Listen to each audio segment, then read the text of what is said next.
இதை வேறு எப்படி சால்வ் பண்ணலான்னா 20% இருக்கு இல்லையா, இதை ஃப்ராக்ஷனில் கன்வெர்ட் பண்ணுங்கள். 20/100ன்னு எழுதலாமா? இதை 20% 20/100 தான் எழுதணும்.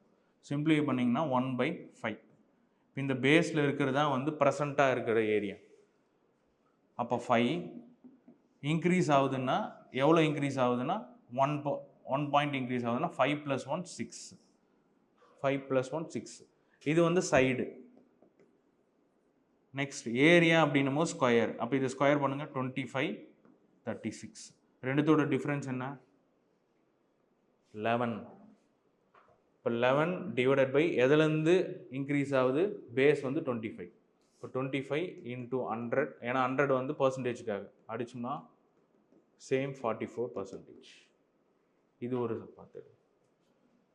இப்போ ஏ ஸ்கொயர் அப்படின்றது ஏரியா சொன்னோம் இல்லையா, ஸ்கொயர் வேல்யூ அப்படின்னா 2 டைம் மல்டிப்ளை ஆகுதுன்னு அர்த்தம். ஸ்கொயர்னா a × a. ஓ a + a² டிவைடட் பை 100. இது ஒரு ஃபார்முலா. ஏவோட வேல்யூ எவ்வளோ இன்க்ரீஸ் ஆகுது? 20. 20 + 20 + 20 × 20 டிவைடட் பை 100. படித்தோம்னா 2 0 கேன்சல் ஆகி என்ன வரும்? 44%. எங்கெங்கெல்லாம் 2 சேஞ்ச் நடக்குதோ அங்கெங்கெல்லாம் இந்த ஃபார்முலா யூஸ் பண்ணலாம். a + a + a² / 100.